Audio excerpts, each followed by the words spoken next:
6장 17절에서 19절입니다. 누가복음 6장 17절에서 19절입니다.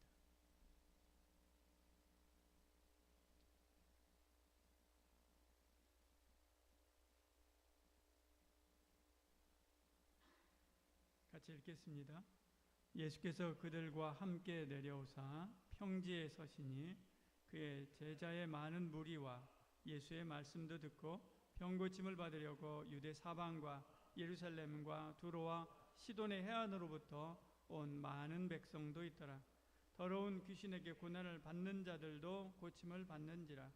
온 무리가 예수를 만지려고 힘쓰니 이는 능력이 예수께로부터 나와서 모든 사람을 낫게 함이로라. 아멘. 2월 29일 목요일 날 시찰회가 우리 교회에서 있습니다. 청년부 양육팀 모임이 있고요. 사역자 간담회 오늘 선교부 잠깐 모이게 됩니다. 그럼 선교부원들은 기억하시고 잠깐 소예배실에서 점심시간에 뵀으면 합니다. 우리는 계속해서 예수님의 생애에 대한 말씀 보고 있습니다. 예수님께서 베들레헴에서 태어나시고 그리고 애굽으로 피난하셨다가 다시금 돌아오게 되지요. 그리고 나사렛에서 자라게 됩니다. 30세쯤 되었을 때 세례를 받으시고 가버나움으로 내려가 전도본부를 차린 후에 이제 1차 선교 여행을 가버나움을 중심으로 해서 하게 됩니다. 1차 선교 여행을 마치고 돌아왔을 때 예수님의 소문은 이미 많은 사람들에게 퍼졌습니다. 그래서 많은 지역에 있는 사람들이 예수님의 소문을 듣고 예수님을 만나려고 찾아오게 되지요. 그때 사람들이 너무나 많이 와서 예수님께로 가까이 갈 수도 없었습니다. 중풍병자 한 사람이 어떻게 할 수가 없을 때 친구들이 지붕을 뚫어서 내려 예수님을 만나게 되고 그가 치료되는 역사가 있지요. 그리고 예수님께서 가버나움에서 지나가시다가 세리 마태를 만나 그를 부르시고 제자를 삼습니다. 그리고 이제 2차 갈릴리 가버나움을 중심으로 한 2차 선교여행을 또다시 시작해서 움직이기 시작하시죠. 가다가 배가 고픈 제자들이 밀밭 사이를 지나가다가 손으로 밀을 훑어서 먹는 것을 보고 이제 고발하게 됩니다. 안식일에 대한 논쟁이 이때부터 시작되게 되죠. 그리고 손 마른 자를 고쳐 주시는가 보려고 바리새인들이 시험하려고 손 마른 자를 예수님께로 데려오게 되죠. 그때 예수님께서는 그를 고쳐 주시면서 안식일에 주인이 바로 나다라고 하는 것을 예수님께서 말씀하십니다. 이때부터 이제 예수님에 대한 본격적인 핍박이 시작되게 되죠. 사두개인들은 예수님께서 처음 성전에 올라가서 성전 청결을 이루었을 그때 사두개인들은 저분이 우리 편이 아니구나 라고 하는 것을 압니다. 그리고 그때부터 사두개인들은 어떻게 하면 예수님을 공격하고 죽일까 의논하고 생각하게 되죠. 바리새인들은 그럼에도 불구하고 자기들 편인 줄 생각을 했습니다. 왜냐하면 이 사두개인들을 공격했기 때문에 그렇습니다. 성전을 더럽히고 하나님의 성전을 장사꾼의 터전으로 만들어버린 그 사두개인들 주류 그들에 대한 반감이 바리새인들에게도 역시 있었기 때문에 그렇죠. 그런데 이 안식일 논쟁이 격화되면서 이분은 우리 편이 아니구나라고 하는 생각을 하게 되고요. 바리새인들이 이제 모두가 다 똘똘 뭉쳐서 예수님에 대하여 공격하기 시작하는 것입니다. 당시에 유대 사회의 주력이었었던 사두개인과 바리새인 둘이 다 이제 예수님을 공격하기 시작하고요. 그리고 예수님에 대한 공격이 이때부터 굉장히 격화되고 그리고 본격화되기 시작하게 됩니다. 예수님의 전도 여행, 그 여행은 계속되게 됐죠. 계속됩니다. 주님은 가시는 동안에 많은 병자들을 고치게 됐죠. 지난 시간에 우리는 마가복음 3장 7절에서 12절 말씀을 통해서 예수님께서 그 나온 사람들에게 의사가 되어주시고 그들을 가르치는 교사가 되어주시고 그들에게 복음을 전하는 전도자가 되셨다라고 하는 말씀을 우리 함께 나누었습니다. 이제 그 뒤를 이어서 13절부터 19절까지는 주님이 전도하시고 제자들을 세우는 장면이 나오게 됩니다. 이때 이제 12제자가 완전히 다 세워지게 되고요. 완전히 12제자가 완전히 세팅이 되는 이때입니다. 이 성경이 마가복음 이 성경이 똑같은 내용들이 누가복음에도 나오는데 누가복음에는 좀 더 자세하게 나옵니다. 누가복음 6장 17절 오늘 본문으로 삼은 17절에서 19절에도 역시 나오게 되죠. 이 누가복음의 말씀에 이렇게 이 말씀을 중심으로 해서 오늘 예수님이 하신 말씀 함께 나누기를 원합니다. 이 17절에 보면 예수께서 그들과 함께 내려오사 평지에 서시니 그의 제자의 많은 무리와 예수의 말씀도 듣고 병고침을 받으려고 유대 사방과 예루살렘과 두로와 시돈의 해안으로부터 온 많은 백성도 있더라 그렇게 말씀하죠. 평지에 서시니 그렇게 말씀합니다. 그래서 이 평지에 서셨다라고 하는 말씀을 근거로 해서 평지 설교라고 말하기도 합니다. 17절 이하의 말씀들을 평지 설교다 그렇게 이야기합니다. 여러분 어쩌다가 이런 말을 들을 때 이 이야기를 하시는구나 이렇게 생각하면 됩니다. 근데 내용은 산상수훈의 내용과 비슷합니다. 근데 마가복음에는 이 똑같은 내용을 이야기하는데 마가복음은 이렇게 이야기합니다. 13절에 이렇게 이야기하죠. 또 산에 오르사 자기가 원하는 자들을 부르시니 나온지라 그렇게 말씀하죠. 여기서는 산에 오르사 그렇게 표현하고 있습니다. 평지에 있었다고 하는데 또 마가복음은 산에 올랐다라고 이야기하니까 이게 약간 충돌이 일어나지 않습니까? 그래서 학자들은 그렇게 생각합니다. 예수님께서 산에 오르셨다가 내려오시는데 많은 이들이 왔습니다. 많은 이들이 와서 그들이 예수님을 따르게 되는데 이 산비탈이니까 같이 하지 못하잖아요. 산에서 이렇게 내려오시다가 어느 정도 구릉이 있어서 약간 평지같이 이게 넓은 곳이 있으니까 거기서 예수님께서 이제 사람들을 가르치기 시작하신 거죠. 병도 고치고 가르치기 시작하신 것입니다. 그러니까 평지이긴 평지인데 산에서 내려오다가 언덕에 있는 평지이지요. 여기에서 예수님께서 말씀을 가르치기 시작하신 것입니다. 이때 허다한 무리, 많은 사람들이 먼 곳으로부터 왔지요. 많은 사람들이 왔습니다. 저기 17절에 보면 누가복음 6장 17절에 보면 유대 사방과 예루살렘과 두로와 시돈의 해안으로부터 온 많은 백성들 그렇게 말씀하죠. 굉장히 지경이 넓습니다. 많은 곳에서 예수님을 찾아서 왔습니다. 그들이 예수님께 두 가지를 합니다. 병고침도 받고 예수님의 교훈도 듣게 되는 것이죠. 예수님께 나온 사람들, 이 사람들은 이렇게 예수님께로부터 은혜를 받았습니다. 여러분 산에 계시든 평지에 계시든 밭에 계시든 집에 계시든 상관하지 말고 주님이 계신 자리라고 한다면 부지런히 나가는 저와 여러분들께 소원합니다. 안 되면 지붕이라도 뚫고 그 예수님 앞에 나가려고 애를 써야만 하는 거지요. 그러면 주님은 그를 외면하지 않고 받아주시고 만나주시는 분이십니다. 영육을 치료해 주시고 그리고 건강해지면 그들에게 사명을 주십니다. 그래서 그들이 살 이유가 있게 하는 이유가 있는 삶을 살고요. 목적이 있는 삶을 살도록 주님께서 이끄시는 거죠. 그래서 이때 예수님이 12제자가 완성이 됐다고 그러지 않습니까? 이때 예수님의 사명을 받은 12제자가 또다시 사명을 온전히 전체가 다 받고 그리고 이때부터 주님을 온전히 따르게 됩니다. 그러니까 주님이 계신 곳에는 부지런히 나와야 됩니다. 보고만 있지 말고요. 듣고만 있지 말고요. 유튜브로 보고만 있지 말고 듣고만 있지 말고 나와야 되는 것이죠. 주님의 뜻이 있는 성경 앞으로 나오고요. 주님의 기쁨이 있는 찬양 앞으로 나오고요. 주님의 귀가 있는 기도의 자리로 부지런히 나와야 되고요. 주님의 가슴이 있는 주님의 영광이 있는 예배의 자리로 부지런히 나와야 되는 것이죠. 지난 주간에 지인이 고독사 했다라고 하는 이야기를 들었습니다. 50대 초반인데 굉장히 마음이 착잡했습니다. 고독사 그러면서 어떤 사람에게 그런 이야기를 들었습니다. 고독사 할 때가 되면 마트에 가서 뭐라도 사와야 되는데 일어날 기운이 없다고 합니다.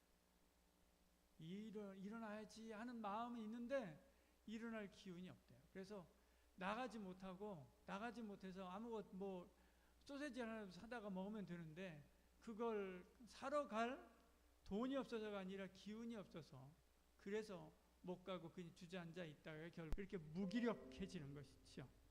저와 여러분도 마찬가지입니다. 주님 앞에 나와야 됩니다. 교회에 나와야 됩니다. 와서 함께 예배하는 저와 여러분 되길 소원합니다.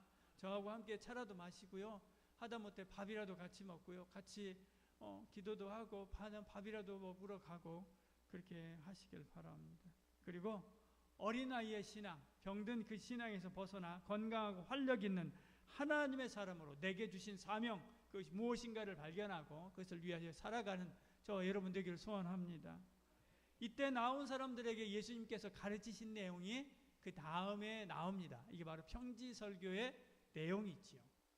같이 한번 읽어볼까요? 20절부터 26절까지가 그 평지설교의 내용입니다. 같이 읽겠습니다. 예수께서 눈을 들어 제자들을 보시고 이르시되 너희 가난한 자는 복이 있나니 하나님의 나라가 너희 것이며 지금 줄인 자는 복이 있나니 너희가 배부를 것이며 지금 우는 자는 복이 있나니 너희가 웃을 것이며 인자로 말미암아 사람들이 너희를 미워하며 멀리하고 욕하고 너희 이름을 악하다 하여 버릴 때에는 너희에게 복이 있도다. 그날에 기뻐하고 뛰놀라 하늘에서 너희 상이 큼이라. 그들의 조상들이 선지자들에게 이와 같이 하였느니라. 그러나 화 있을진저 너희 부유한 자여 너희는 너희의 위로를 이미 받았도다. 화 있을진저 너희 지금 배부른 자여 너희는 주리로다. 화 있을진저 너희 지금 웃는 자여 너희가 애통하며 울리로다. 모든 사람이 너희를 칭찬하면 화가 있도다. 그들의 조상들이 거짓 선지자들에게 이와 같이 하였느니라. 아멘.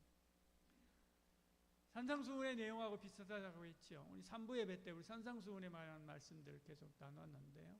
거기도 마찬가지로 비슷합니다.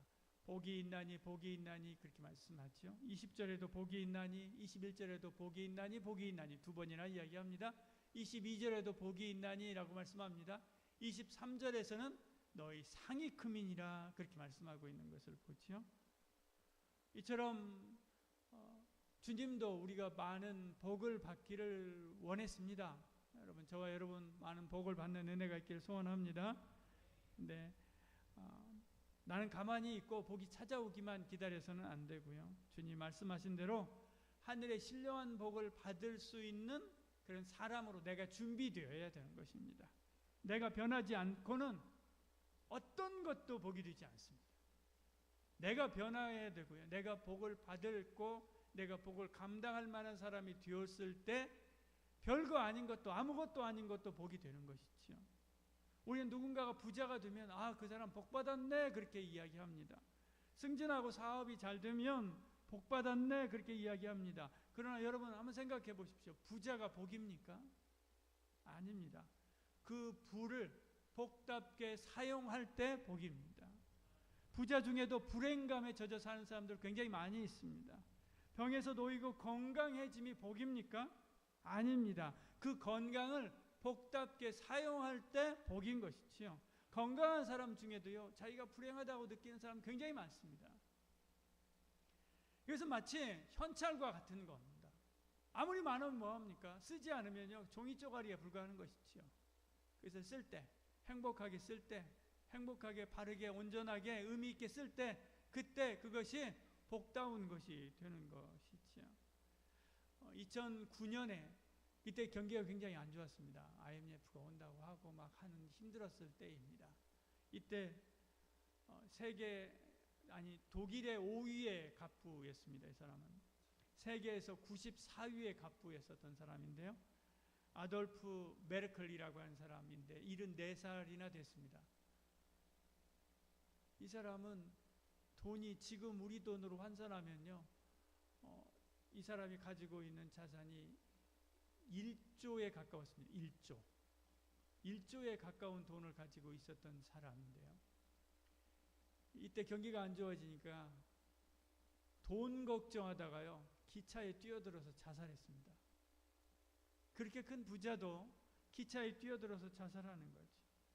이때 우리나라 삼성 회장도 세계 100대 부자 안에 들지도 못했었던 때입니다. 근데도 불구하고 그러했습니다.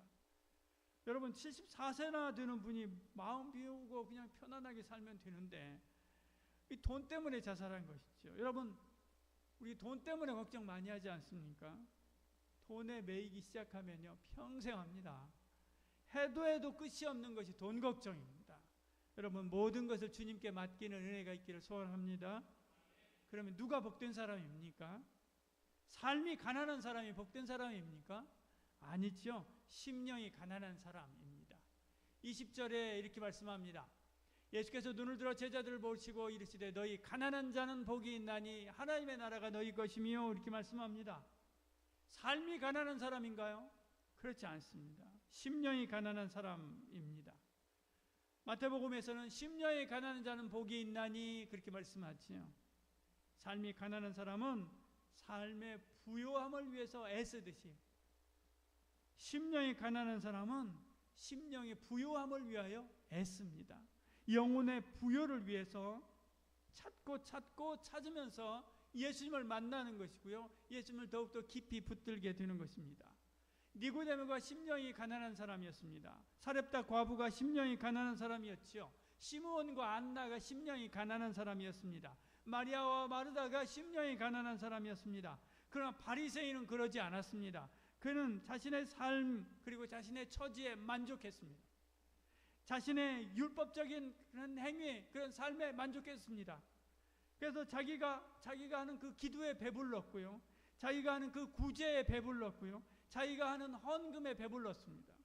그래서 하나님 앞에 기도할 때도 거만하게 나는 11조도 했고요. 나는 금식도 했고요. 나는 기도도 했습니다. 라고 하면서 자랑합니다. 하나님 앞에 자랑하는 것이죠.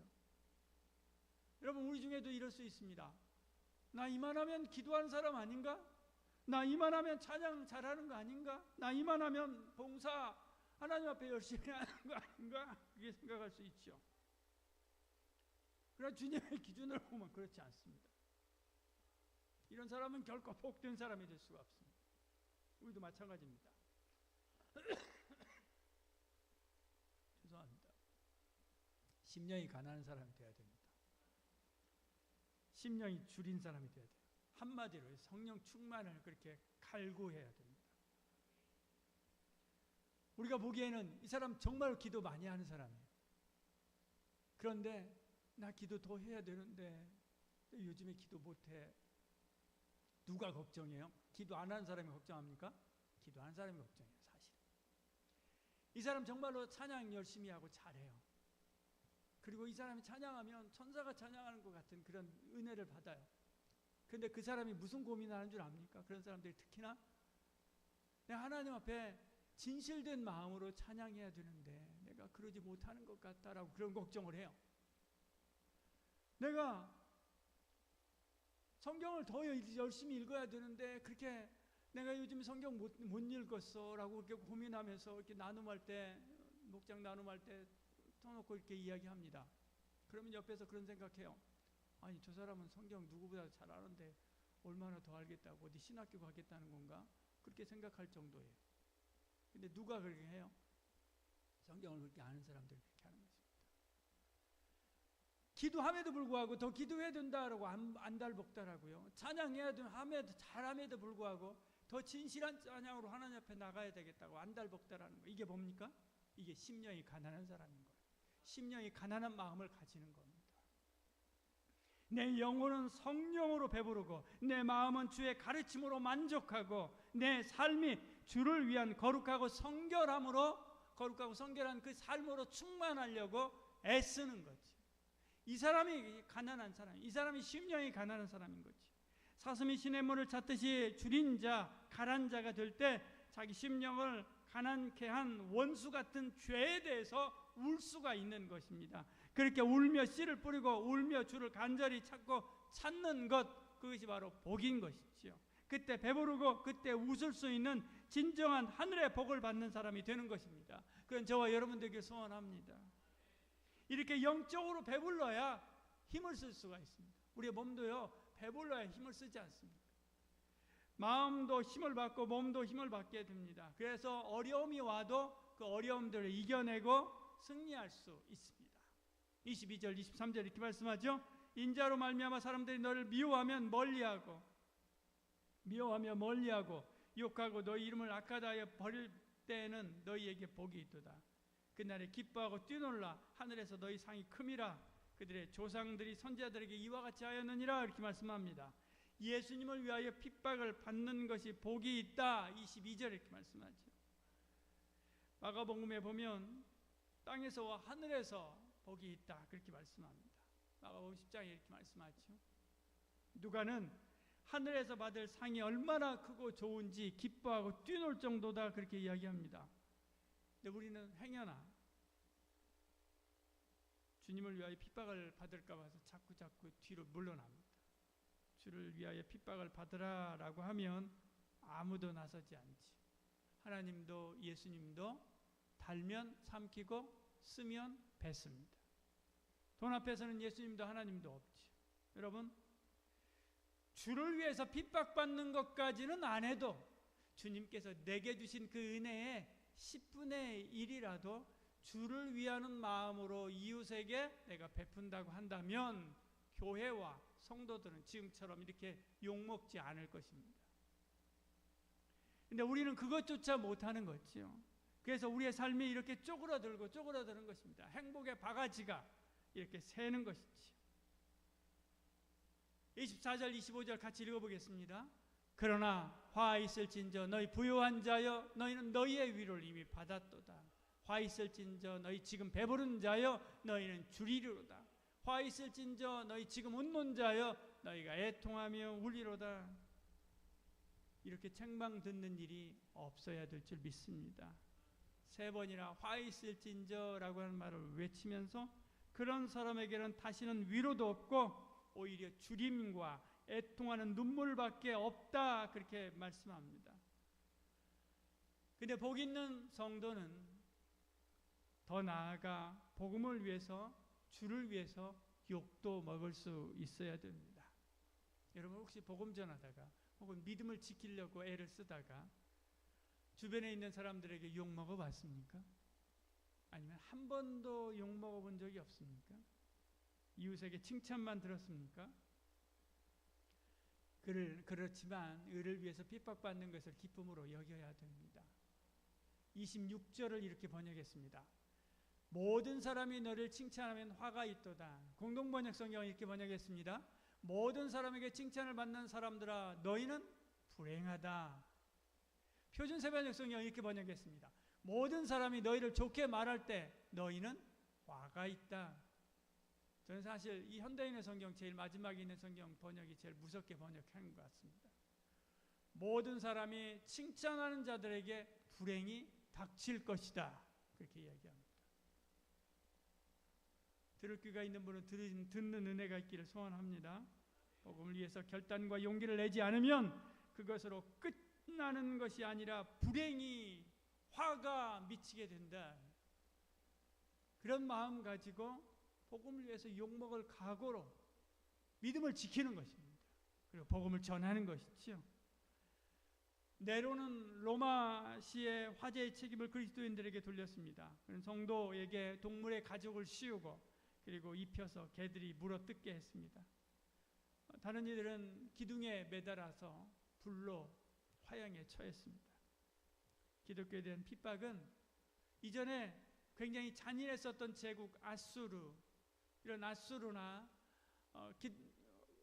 유대인들을 굉장히 핍박했었던 헬라 제국보다도 훨씬 더 조직적이고 잔인하게 로마 시대에는 이루어졌습니다. 베드로는 로마에서, 빌립은 소아시아에서 십자가에서 죽었습니다. 바돌로메는 가죽이 벗겨져서 죽었고, 도마는 인도에서, 마가는 알렉산드리아에서, 마태는 에디오피아에서 순교했습니다. 순교하지 않은 제자가 없습니다. 사도 요한은 온갖 시련을 겪다가 죽지요. 그런데 2세기, 3세기 가면 이 사도들 시대에 받았던 그 핍박보다도 훨씬 더 심한 핍박이 2세기, 3세기에 임해지게 됩니다. 그런데도 복음을 받은 사람은 순교를 당연한 것으로 받아들였습니다. 그리고 이때 기독교가 급속도로 성장하게 됩니다. 우리는 초대교회의 이 박해가 그리고 순교가 옛날 이야기, 옛날 교회사 이야기로 우리가 끝나는 것으로 우리가 생각합니다. 그렇지 않습니다. 지금도 여전히 계속됩니다. 세계적으로 연평균입니다. 15만 9천 명 정도가 순교합니다. 핍박하는 게 당하는 게 아니라 순교하는 거예요. 복음을 위해서 순교하는 것입니다. 바로 지척인 저 북한에도 오늘도 순교당하는 이가 있을 것입니다. 북한 교회에서는 세례 교육할 때 세례 문답 중에 하나가 이것이라고 합니다. 당신은 예수님을 위해서 죽을 각오가 되어 있습니까? 입니다. 세례는 곧 죽음을 의미하기 때문에 그렇습니다. 그런데 놀라운 것은 지금 세계적으로 볼 때 놀라운 것은 이렇게 핍박이 있는 나라, 그런 나라의 기독교인들이 오히려 더 늘어납니다. 초대교회 같은 그런 기적들이 그들 가운데 나타납니다. 오히려 핍박이 없는 나라의 성도는 줄어들어갑니다. 우리나라도 마찬가지고요. 저 서구 교회들도 마찬가지로 줄어들어갑니다. 복음의 핵심은 생명입니다. 예수 생명, 그 생명을 어떻게 우리에게 전해주셨습니까? 십자가 죽음으로 전해주신 것이죠. 그래서 우리가 그 복음을 전하기 위해서는 죽음과 같은 고난도 필수로 함께 따라오는 것입니다. 이 성경 같이 읽어볼까요? 빌립보서 1장 29절입니다. 같이 읽겠습니다. 그리스도를 위하여 너희에게 은혜를 주시는 것은 다만 그를 믿을 뿐 아니라 또한 그를 위하여 고난도 받게 하려 하심이라. 뭣도요? 고난도야. 고난도. 그리스도를 위하여 고난받고 있습니까? 의를 위하여 핍박을 받고 있습니까? 그렇다면 복 있는 사람입니다. 베드로전서 3장 14절 이렇게 말씀합니다. 의를 위하여 고난을 받으면 복이 있는 자니 말씀하죠. 뭐라고요? 의를 위하여 고난을 받으면 복이 있는 자다. 복이 있는 자. 복 있는 하나님의 사람이 되는 저와 여러분들에게 소원합니다. 시편 1편에 복 있는 사람에 대해서 이야기합니다. 복 있는 사람은 1편 1절에 이렇게 말씀하죠. 3절에 이렇게 말씀합니다. 시냇가에 심은 나무가 철을 따라 열매를 맺으며 그 잎사귀가 마르지 아니함 같으니 그가 하는 모든 일이 다 형통하리로다. 아멘. 이 3절 말씀 다시 한번 우리 같이 읽고 마치도록 하겠습니다. 여러분, 의를 위하여 주를 위하여 믿음을 지키고 고난도 불사할 때 복 있는 사람이 되는 것입니다. 바로 그 사람에게 저 3절이 응하여 줄 줄 믿으시기를 바랍니다. 저와 여러분입니다. 같이 읽겠습니다. 그는 시냇가에 심은 나무가 철을 따라 열매를 맺으며 그 잎사귀가 마르지 아니함 같으니 그가 하는 모든 일이 다 형통하리로다. 아멘. 기도하겠습니다. 주님, 심령이 가난한 자, 심령이 주를 향한 사모함으로 눈물을 채워진 자, 주를 위한 상처로 아파할 줄 아는 자가 복이 있다. 말씀해